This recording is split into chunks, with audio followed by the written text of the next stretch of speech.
जय हिंद। आप देख रहे हैं न्यूज है और मेरा नाम युवा सिंह। आपको बता दी कि बिहार या स्वच्छता प्रेरक संघ के जो टीम के लोग हैं उनके अंदर कहीं ना कहीं एक चीज मुझे देखने को स्पष्ट मिल रहा है कि वे लोग भी पार्टी और नेतागिरी से ऊपर उठ करके अपने उन साथियों के लिए प्रयास कर रहे हैं जो साथी आज दर दर की ठोकरें खा रहे हैं। मैं बात कर रहा हूँ बिहार के।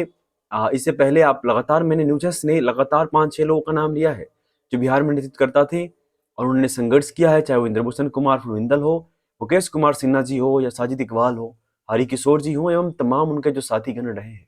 उसका नाम हमने हमेशा लिया है, न्यूज ने हमेशा लिया है। मैं आपको बता दूं कि पार्टी और संगठन से ऊपर उठ करके हरिकिशोर जी ने जो ज्ञापन, जो आप सामने देख रहे होंगे, जो ज्ञापन दिया है, ये इतना आसान नहीं था। समझ रहे? जब आप हार रहे हैं उसके बावजूद भी जब न्यूज आपको प्रेरित कर रहा है, न्यूज के जो लोग हैं, जो मेंबर के लोग हैं, जिसके इस कैमरे के पीछे तो सिर्फ मैं हूं, मैं इस वीडियो को भेज दूंगा, लेकिन इसके सपोर्ट करने वाले जो 4-5 लोग हैं वो आपके सामने आज तक नहीं आए, लेकिन उन्होंने जो शिक्षा प्रेरकों के लिए किया है वो आपको समझना चाहिए। तो हरिकिशोर जी ने जो ज्ञापन दिया है, उस ज्ञापन को क्या लिखा है, उस ज्ञापन में उसको पढ़ के सुनाएंगे।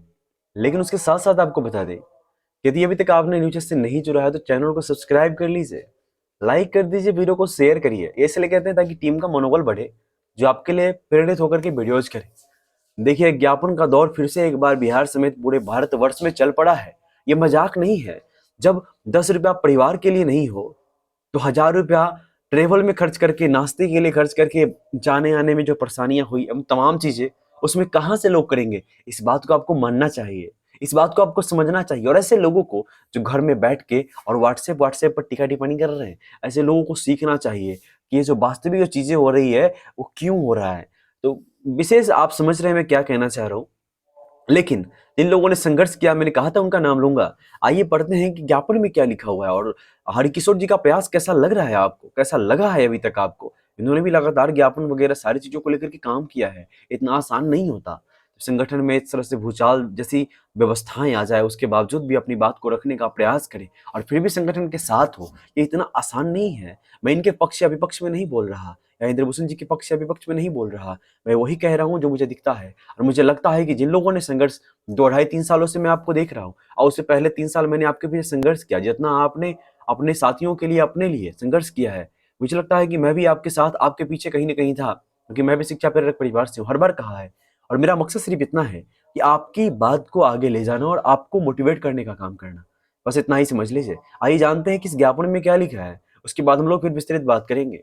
इसमें हरिकिशोर जी जो लिखते हैं वो आपको पढ़ के सुनाते हैं। लिखा है कि बिहार के सम्मानित प्रेरक समन्वयक भाई भाई बहनों, आज दिनांक 22/10/2023 को माननीय विधायक माले पार्टी के महबूब आलम से उनके निज आवास बारसोई कटिहार में स्थानीय प्रेरक एवं मैं हरिकिशोर कुमार तथा बड़े भाई मिथिलेश मंडल के अथक प्रयास से मुलाकात कर सभी बातों से अवगत कराया।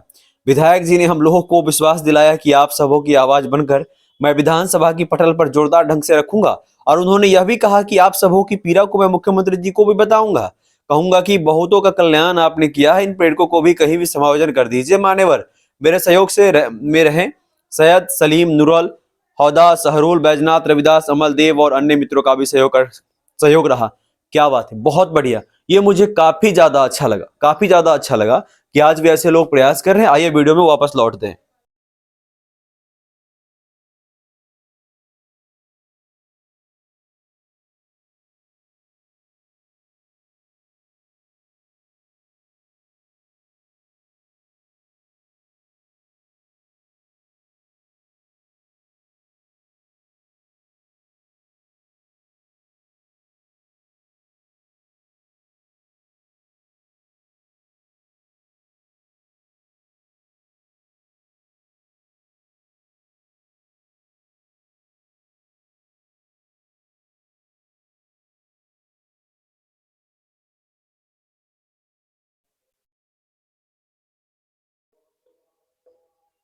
आपने देख लिया ज्ञापन में क्या लिखा है, आपने सुन भी लिया। आपको बता दें कि इस तरह की लगातार जो सरकारें जो भी हैं, मंत्री हो, विधायक हो, सांसद हो, सभी तक आपने ज्ञापन और पत्र के माध्यम से अपनी बात को रखने का प्रयास किया, लेकिन फिर भी वो मानने को तैयार नहीं। क्यों नहीं मानने को तैयार पता है आपको? वो इसलिए क्योंकि वो अपना काम कर लिए, बात खत्म। अब आपके नजर में तो वो भगवान हो गए, आपके नजर में तो वोट आप दोगे ही उन्हें, तो ये सारी चीजें हो गई। लेकिन मतलब यहाँ ये नहीं बनता, मतलब ये बनता है कि आखिरकार आपको न्याय क्यों नहीं मिल रहा। आपको न्याय क्यों नहीं दिया गया? अच्छा, सरकार तक जब बात पहुंच रही है, पहुंचाया गया, फिर भी आज तक शिक्षा प्रेरक समन्वय को बेरोजगार क्यों रखा गया? इनके साथ क्यों खेला गया? इनके मजबूर परिवार के साथ, पीड़ित परिवार के साथ इनको क्यों मजाक बनाया गया? इनके साथ क्यों इस तरह की बर्बरता की गई? इस तरह का मजाक इनका उड़ाया गया? मैं आपको बता दूं, शिक्षा का लक्ष्य जगाने वालों के साथ अक्सर आपने देखा ही होगा, अभी हाल फिलहाल शिक्षक की भर्तियों के साथ जो बिहार सरकार ने डंडे बरसाने का काम किया पुलिस प्रशासन के सहयोग से, वो मजाक नहीं था।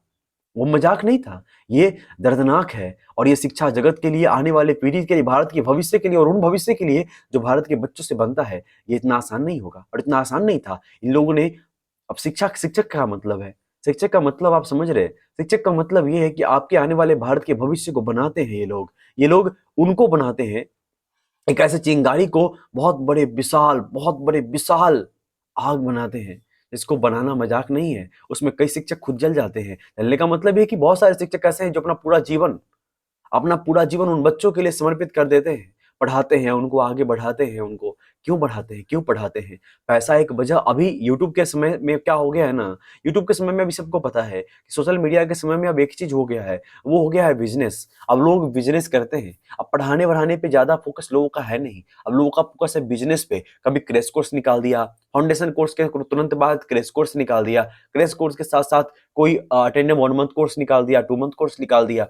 तमाम ऐसी चीजें करके बिजनेस कर रहे हैं, ताकि उनको इससे मतलब नहीं है कि बच्चे पढ़ रहे हैं नहीं पढ़ रहे हैं। बच्चों ने फाउंडेशन कंप्लीट किए बिना आपका जो टारगेट बैच है उसको ज्वाइन कर लिया कि क्या किया, इसके बारे में आपका कोई राय नहीं। आप मना भी नहीं करते कि पहले फाउंडेशन कंप्लीट करो फिर टारगेट तुम कंप्लीट करना, आपको बस पैसे से मतलब है। लेकिन आज भी ऐसे हमारे समाज में टीचर हैं जो अपना भारत के भविष्य के लिए एक बहुत मजबूती से अपना काम कर रहे हैं। तो शिक्षा प्रेरक समन्वयक और हर एक वो व्यक्ति शिक्षा प्रेरक है जिन्होंने भी साक्षरता का और शिक्षा का लॉ चलाया है, जिन्होंने भी शिक्षा को लेकर के काम किया, वो शिक्षा प्रेरक है। लेकिन सरकार इस बात को मानने को तैयार नहीं है। आपको बता दें, आगामी चुनावी माहौल अभी जो बन रहा है, ये आपको क्या लगता है इतना आसान होगा क्या? और इतना आसान है क्या शिक्षा प्रेरक समन्वयक के लिए उनको वोट देना है, उनको सपोर्ट करना? मैं आपको बता दूं भी, आपने मध्य प्रदेश में देखा होगा, वहां कांग्रेस के आ, उन्होंने जब घोषणा पत्र में शामिल किया तो कांग्रेस के जो शिक्षा प्रेरक समन्वयक है वो काफी खुश हो गए। और खुश होने के बाद एक व्हाट्सएप पर कमेंट आता है, छत्तीसगढ़ की जो शिक्षा प्रेरक अध्यक्ष हैं संदीप द्विवेदी जी, उन्होंने कमेंट के माध्यम से बहुत अच्छा बात कहा कि इससे पहले 5 साल पहले हम लोगों को भी